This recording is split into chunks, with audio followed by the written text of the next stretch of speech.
Senor Benjamin, prepare the WWE Battleground for Massacre. As I promised, we're finally going to cover a pay-per-view in this year. I missed the first 20 minutes of the pre-show. I was just in time for more Cesaro on the panel, not wrestling, and like me, he's pissed about it, and is letting the panel know as they ask him about Zayn Owens, who did cost the man the Intercontinental title multiple times. He actually brings that up.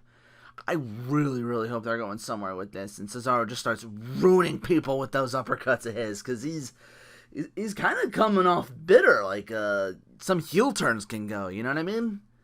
Like he starts getting a little more and more frustrated, like he's getting interrupted by Renee. He's just like these guys, you know, they cost me the Intercontinental title multiple times, you know, and I'm sitting here instead of out there. Like he's just gonna start taking matters into his own hands, you know what I mean? That could be planting the seeds now. Maybe find some common ground with Heath Slater, who was pretty much left in the proverbial mall by his parents.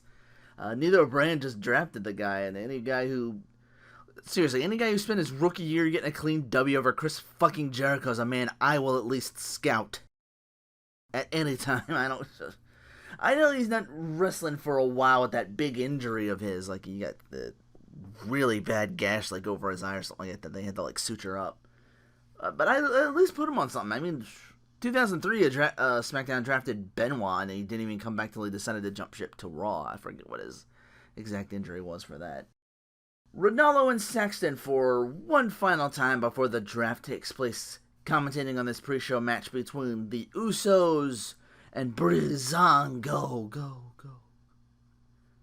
It looks like they got some sick facial hair, making them look like like Jimmy's got that facial hair. He looks kind of like the evil brother in a way. And we almost have ourselves a fucking doomsday device until Bree saves Fandango from it. I'm like, this looks good. It's starting to look like everybody like decided, let's take our tag lessons from American Alpha versus Revival, and it's really kicking this match up. Uso at the splash on Breeze. As another takes out Fandango, Breeze counters a splash with knees to the midsection and like transition to like a small package. Winner, Breezango! Yay! So already this pay-per-view was going into this being like, yay! The women's tag match is up first on the actual pay-per-view. Sasha Banks makes her triumphant return the Raw after the previous pay-per-view and had her eyes set on the women's championship. After a while of Charlotte completely ducking her and just throwing Dana Brooke at her, who she beats over and over again, decides to give her a match. A tag match. You know, not for the title, so I'm like, but who would team with Sasha Banks? I personally was hoping for the NXT Women's Champion, Asuka, just to completely take Dana off her game. Like she's looking over at like Asuka. I'm like, Charlotte, I'm out. Okay. And she was like, what are you doing? What are you doing? What do you mean? Like, I have lost periods of time that I am not aware of. I'm pretty sure she's fucking responsible for that. I'm out. Everyone hoped it would be Bayley to hide her call up among the draft, which I was hoping for. Would have given it away if she was like drafted, because here she is. JBL unfortunately has to shit in the punch bowl saying it's a one-time thing. He'll start the attack while they're celebrating and go at it. Bayley, no doubt, getting a huge pop and taking it to Dana. Lots of bad headshots to the faces, I'm noticing. So, like, Sasha eats a turnbuckle, Bayley's back of her head hits one, getting wrenched off that top rope. Sasha reverses unnaturally into the bank statement, but Dana makes sure Charlotte makes it to the outside to save her. Backstab her into bank statement, and this time she taps. New Day versus the Wyatts. Shame on them for trying to cash in on the hidden success of the final deletion.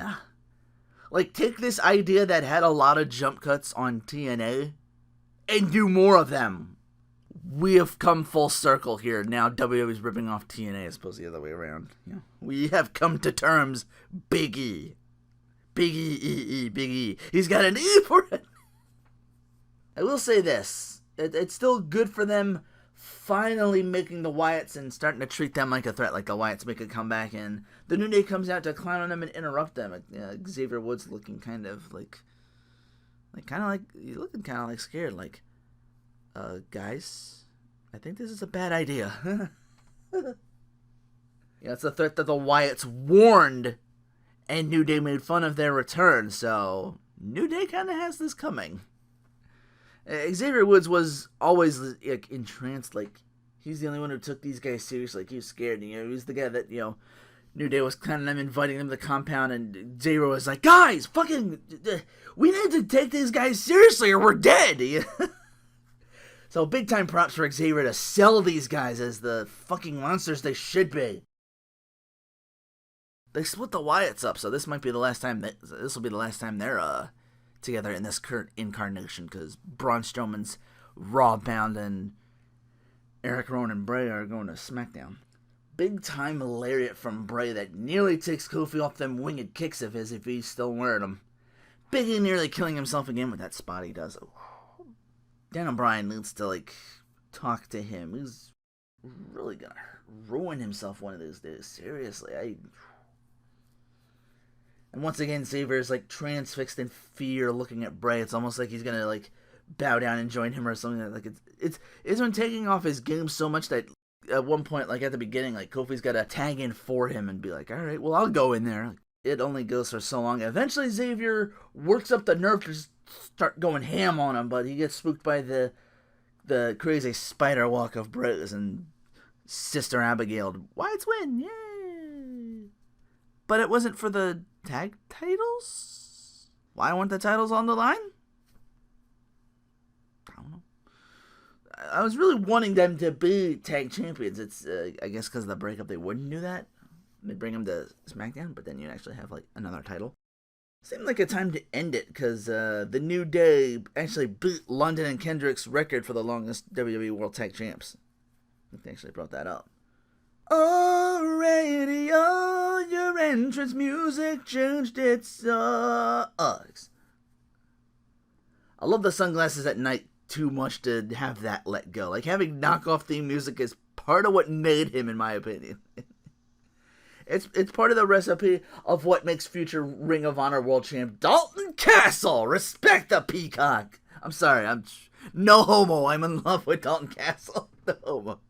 No homo. The glam rock intro at a Massacre. I'm like, oh shit, he's in there too. It's he's the complete package. So I'm hoping future champion. All 10 fingers crossed for that shit.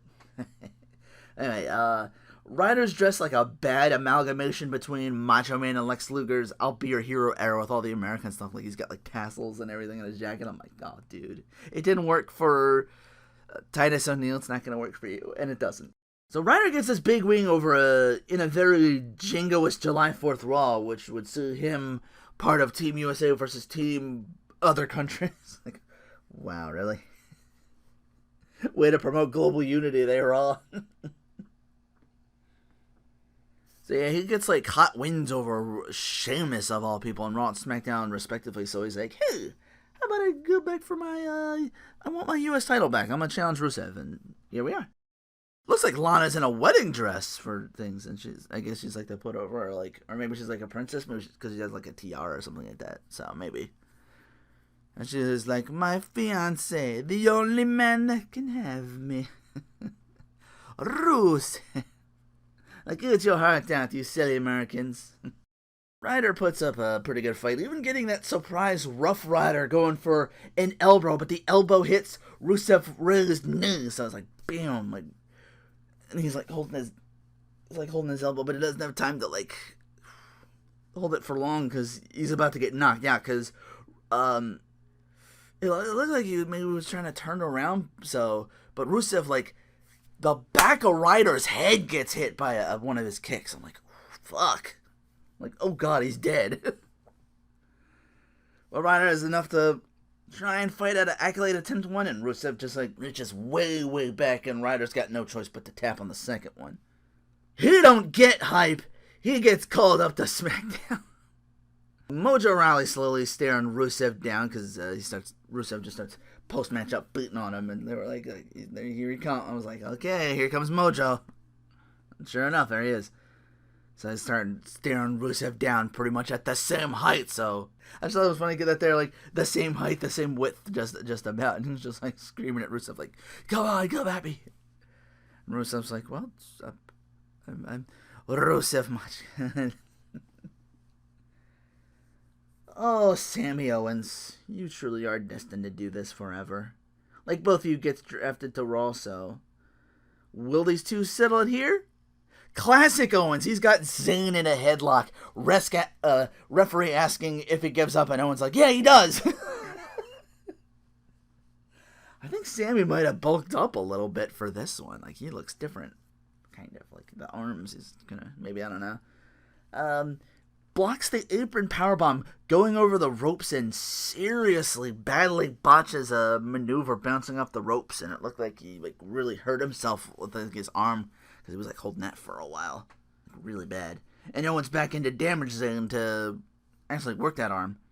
Surprise Blue Thunder bomb out of nowhere for 2. Still in this, tries a super kick. Superplex, rather, sorry. Gets fought off, and then he gets super kicked for 2. I got a little hit on myself. Owens goes right for the crossface, which Zayn drags himself to the ropes. Exploder suplex, and Owens rolls out of the following Halua kick, like, They're very, very scout heavy. This match is like, he's gonna hit this move. I'm like, oh, let me get out of there. High risk once again, and Owens just snatches him. Zen counters and apron brain buster. Keeps Zayn down as long as it does Owens, like, and then both have to like roll back into the ring before they get counted out, and then they're like just both on the ground, on the mat, laying down, just like start to continue to stir into that trading punches spot that they do, like they hold each other's hands, just bam, bam, bam, bam. Shitty done camera angles. We miss Owens countering Zayn's quarter DDT with a boot to the face, or like a boot to the knee almost. It looked like to just stop his momentum. Cannonball top rope splash is a bit slow to get the pin off the splash. He's just like, oh shit, my sides. I'm like, okay, and I gotta pin him, and that's enough for the near fall. So I really put this over. I'm like, wow, this match. Zayn gets the DDT off the top rope. Super kicked again. Exploder suplex. Owens gets right back up. And another one. Near fall. Zayn once again going for that Halua kick. He gets popped up. But it's close to the rope, so he gets like the rope break. Owens, incensed, starts slapping him like, stay down. Don't make me do this, Sammy. Like really putting over like they were once. Like, don't make me do shit. Like, we were friends at one time. Like, fuck, don't make me. Sami Zayn's just, like, asking for more at this point. Lures him in. Exploder suplex. 2 exploder suplexes. Halua kick. Owens just, like he's just down. He's, like, literally putting in Zayn's hand, just propped up against him. And Zayn just looks him over. He's just like, I'm gonna do it. Set him up on the corner. Halua kick number 2. Zayn wins. Fuck, that was awesome. It's like really pushing Zayn as this guy that can like they've been doing this for a while, like especially with like a couple matches, like a lot of surprise spots with Nakamura, his win over Sheamus to get like that tournament win at the Survivor Series. Like they're really making Zayn this, like they even called him like the underdog from the underground. Like Zayn is just like this guy that can just snatch victory from nothing like that. Like, you think you got him down, and he's just, bam, a Halua kick, or boom, exploder suplex, and I love it. I love what they're doing with him.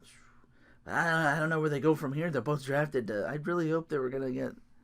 I really thought they were going to get drafted to different shows and get split up, but no, they might... Wait and see.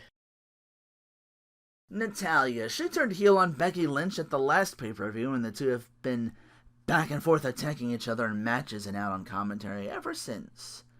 Becky has had fucking enough of everyone turning on her, coming out with a look, like after she does like her entrance, she's got Natalya scat, and she has a look of, I'm going Lesnar levels of suplexing and you're not fucking stopping me. And that's exactly what we get a little bit. It was like a San Fermin of doing the suplexes, but she hits like 3 or 4 of them. She's still like all over Natalya. She does get, like, Nana like has to like very quickly get like a quick cheap shot in and starts working on her leg and just all out showing off her new heelness. Like she's doing kip ups and she's like continuing to pose and working the legs. She goes like She goes a little too far with it, and Becky back in to beat the pink and black off of her.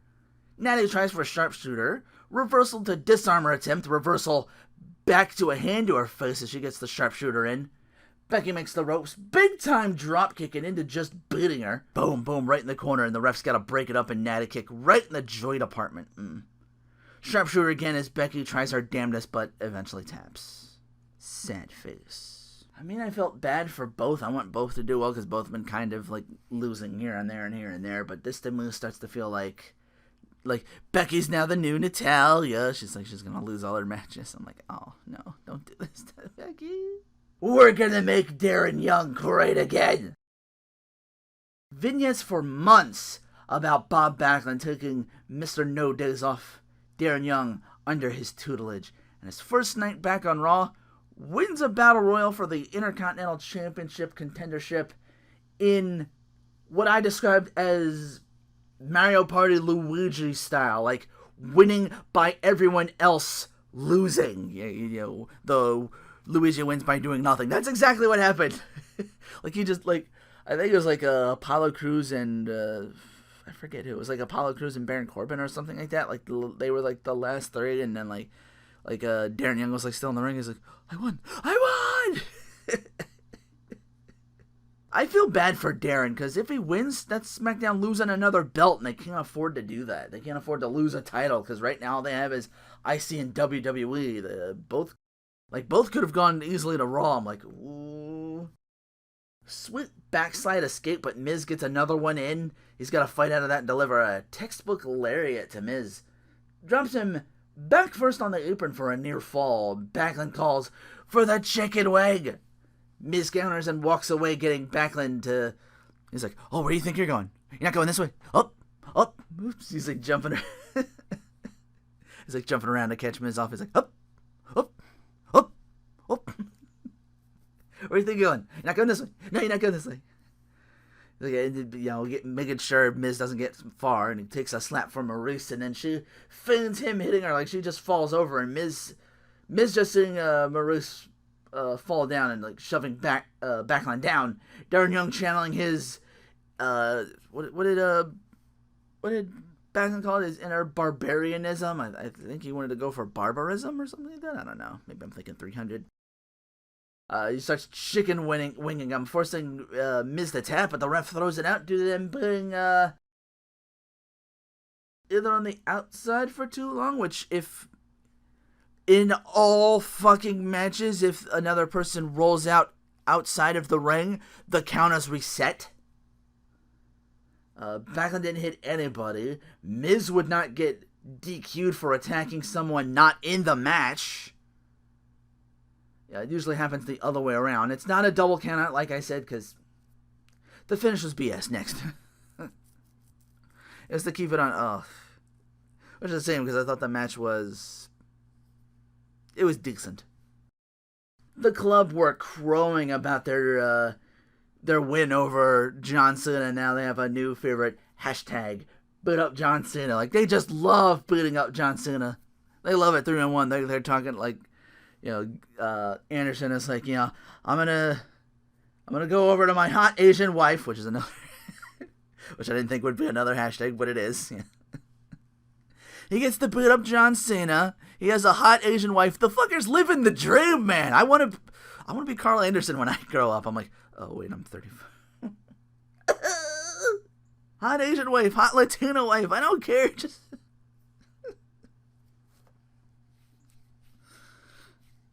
hot anything wife at this point. So yeah, it's 3-on-1, and that keeps for a while, and because they can and they claim because Cena's such an asshole, no one's gonna back him up. Enter Big Cass and Enzo to even the odds, and they do make it very clear at the next night, when you guys are done beating Cena, you're gonna come for us. So we're basically fighting a common enemy, firing the first shot. Yeah.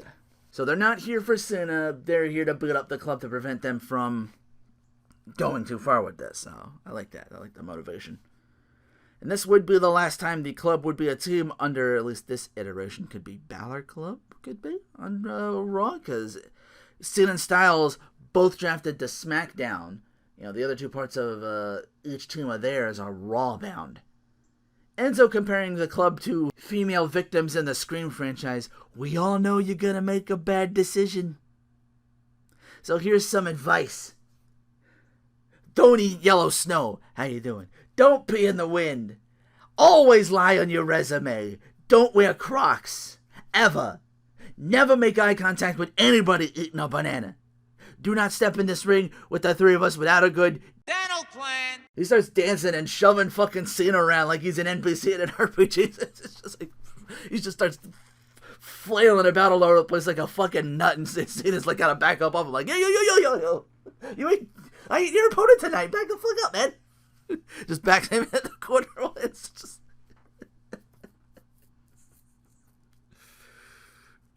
I made a tweet of like Enzo and Mojo Rawley, I think will qualify as well, like that old Starburst commercials, the land of intensity. Like these guys are at 11 and the switch to turn it down or like off are fucking broken, so they're always...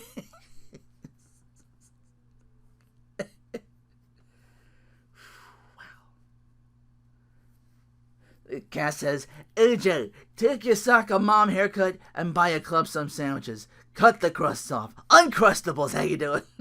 I wish that... And now, Smucker's Uncrustables presents WWE Battleground. Oh. How fucking awesome it was. The club already wearing separate colors to their brands. I'm like, they're already... It's like, oh, they're already set. They already got the clothes. Enzo does... They do the air Enzo spot where Cass like throws him over the... call it? He throws him out to the club and then he grabs AJ and does it using him as well. First near fall, Enzo is running back in. Huge running... Like, he's running back in. Anderson with like a huge fucking running high knee. Like, it's almost like Monty Brown-esque. It's like almost a pounce. It was beautiful. Match breaks down. Everyone in there. Crossbody errantly hitting Enzo. Or no, Enzo hits Cena, who just picks up Enzo, throws him to Gallows, and Gallows just tosses him aside. Dick. AJ then wipes out Gallows inadvertently. Anderson makes sure it's not three. Spine buster onto a table. Enzo takes out Anderson. AJ gets Styles Clash on Cena, who makes it back in, and this time Cass makes sure that's not three and just destroys AJ with a huge big boot. Enzo back in the ring with both Raw members of the club. Toto Ole's Anderson, only to get big booted by Gallows again. Back to Cena Styles. Top rope Cena wins low. That match just kind of happened. But it was a good happening. Like, they had, like, what, like... It couldn't have been for, like, 15 minutes or something like that. Like... I thought they would have, like, more time, but most of that was, like, the promo itself. Like, half of that match was just, like, Enzo and Cass and Cena. It was just, like, I'm old now, I don't get this. It seems like a keep it 5-star joke, but everyone's doing the Simpsons thing all of a sudden. Like, he does it. OSW Review does it. You know, that thing with Grandpa Simpson. Like, I used to be with it. Then they changed what it was. Now it is, like, scary and weird and alien to me. And it'll happen to you. So, AJ and Cena are now one apiece and will no doubt have the rubber match at SummerSlam. Speaking of SummerSlam, the highlight reel with the return of Randy Orton as he's set to face Brock Lesnar at our next pay-per-view, SummerSlam in 4 weeks. His hashtag out of nowhere. Brock doesn't have a hashtag, he has a city.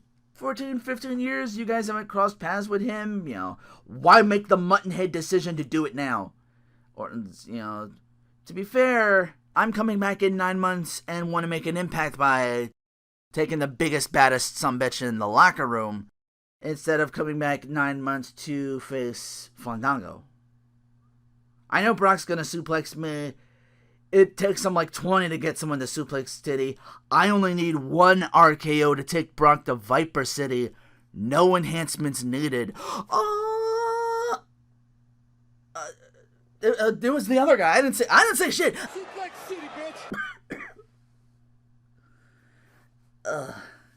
Jericho, stir the soup, saying what Heyman said to Jericho about what Brock said to Heyman about Randy. Like, you've been avoiding him for 15 years, that makes you a coward. His words, not mine.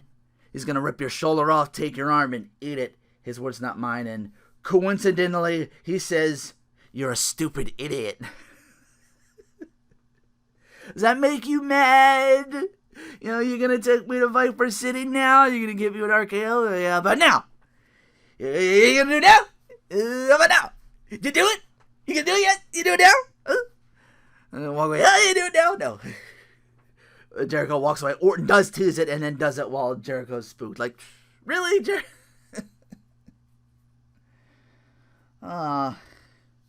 Too much of a team player for your own damn good. Main event! Couldn't wait for SummerSlam because the draft split the former Shield members up. Dean, as the current champion, has it on SmackDown, so he's got to survive Seth and the return of Roman Reigns to near no fanfare and a chorus of boos as he's known. Really hoped he was back to heal it up and be like, hey, these fans hate me anyway, they're never going to accept me. Why not take Triple H on the offer I scoffed beforehand, secure my 4th championship reign? I'm like, wow. He looks a little bigger. Like maybe he took some time off, like in the face. Maybe it's like the goatee. Like they're all the Usos and like the family were having heel goatees. I'm like, I thought this was gonna be maybe they just had a weird fashion statement or something. Poor Seth just gets pitched out and out again as it's Roman Dean for the first few minutes of this until Seth plays a little got your nose with Dean Ambrose. He's like rubbing his nose like until his nose gets nearly broken in half by that big outside drop kick of his. Lunatic fringe from what looked like 15 feet tall, and you can't touch that. Like, he fell straight down on both these motherfuckers. It was like, shoom! It was like Castlevania 1 where you do a jump and you fall off a ledge and just like, pew! Da-na-na-na-na-na-na-na. Crazy outside battle shenanigans. Dean again lunatic fringes his way onto both as they fight each other back in ring. Top rope drop kick, bulldog, elbow drop, near fall. Lunatic fit of cross, near fall. Pedigree to Roman strengthened out of, and a shout out to the lads from OCW. Aloha Reigns, Aloha Reigns. Fights out of that one. You get a Superman punch. You get a Superman punch. Both men stop the spear, and Seth eats another Superman punch while this goes on. Dean has had time to run back, bounce off the ropes. Bam! Wacky line to Reigns. Oh, thing of beauty to watch all 3 minutes down. It's just like, oh, this match. The choreography was amazing in this. All the mat sense and everything to throw this together. Everything went off perfectly.